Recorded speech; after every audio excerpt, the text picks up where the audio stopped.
नमस्कार आपण मानक समस्त को मोर भक्तिपूत प्रणाम।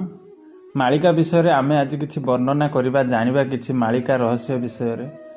मालिकार बहुत किछि जिंस वर्णित होई रहिछि आपण माने किछि जानिचंती एवं मु मध्य किछि आपण मानक कहूछि। आपण निश्चित भाव रे वीडियोटी को शेष पर्यंत देखंतु एवं विशेष करी ध्यान रे सुनंतु ताहले आपण सब जिंस डिटेल्स जानि परिबे।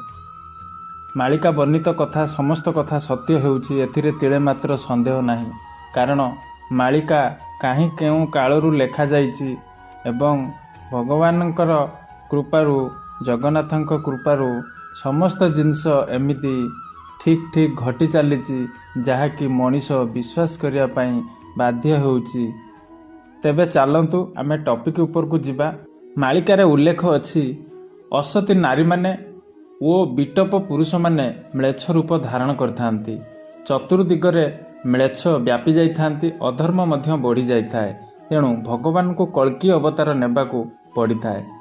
दशम अवतार प्रभुंकर कल्की अवतार, कल्पर शेष अवतार। कवि जयदेव तांकर 10 अवतार स्रोतरे लिखिचंती।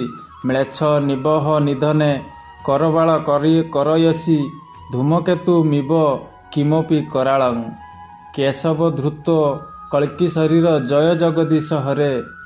यार अर्थ जेतेबेले चतुर्दिग धूम्रमय हो जाए, कलार रूप धारण करे, सेतेबेले म्लेच्छ मानकु निधन करिबा पई प्रभु कल्की शरीर धारण करथांती।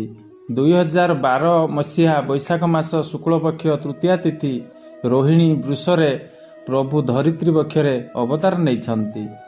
सद्यगुरु अच्युत लिखिचंती। जालनग्रे जाई विप्रकूले जेबे जन्मिबे ब्रज दुलाळ विंश चारिपुण 8 मिसेइले होइबो हेमंत काल। विंश चारिपुणी 8 2012 मसीहा प्रभु कालानगर रे जन्म नैछंती। तेणु 2011-12 मसीहा धरित्री अशोभन होइछि। प्रभु नीलांचल धाम छाड़िचंती। सत्य अनंत जुग आसीछि। एही म्लेच्छ नारी ओ म्लेच्छ पुरुष माने किछि भी मानि न थांती। दिवारात्रि पापरे मन देई थांती। स्थान अस्थान एमानक पई किछि भी ठिकणा न थाए। तेणु भक्त माने परम ब्रह्मंकर अवतार को अपेक्षा करिकि रहिछंती।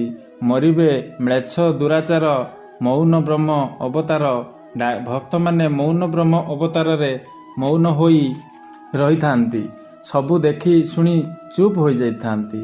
वर्ण शंकर माने पिता माता गुरु ब्राह्मण देवता किछि भी मानि न थांती। तेणु जुग शेष रे माता पुत्रर पीरति हो जाइथाए ओ बाप झियरे रति हो जाइथाए। भाई भौणी रे प्रीति, मामू भाणीजी खुड़ी पुतुरा देढ़सुर भाई बोऊ भाउज देवर सासू जामाता ससुर बहु गुरु शिष्या सबु पापरे मग्न हो जाइछंती। एकाकार हो जाइथांती। सर्वे वेदर विचार किछि रही न थाए। शास्त्र को निंदा करिथांती। भगवत मार्ग ओ साधु संगीतर विरोध मध्य होइथांती।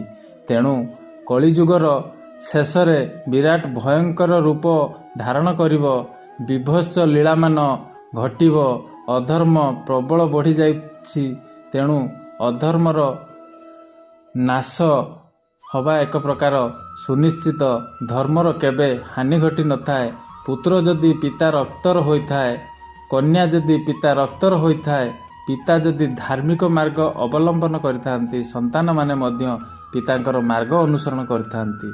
फ्रेंड्स, सत्गुण रे रहिथांती, निर्मल रहिथांती, तेबे परमात्मा दर्शन लाभ करिथांती। सत वस्त्रर अभाव नाही, असत वस्त्रर अस्तित्व नाही। फ्रेंड्स, आम भिडियोटी केमती लागिला निश्चित भाव में कमेंट करके जनातु। यह आम चैनल प्रथम वीडियो। जदि वीडियोटी आपण को मन को छुई थाए ताले चैनल को सब्सक्राइब करंतु, आमको सपोर्ट करंतु एवं वीडियोटी को लाइक करंतु। कारण प्रत्येक वीडियोर नोटिफिकेशन आपण पाखरे पहुँचले आपण वीडियोटी को देखिबे, शुणिबे एवं किछि ज्ञान अर्जन करि परिबे।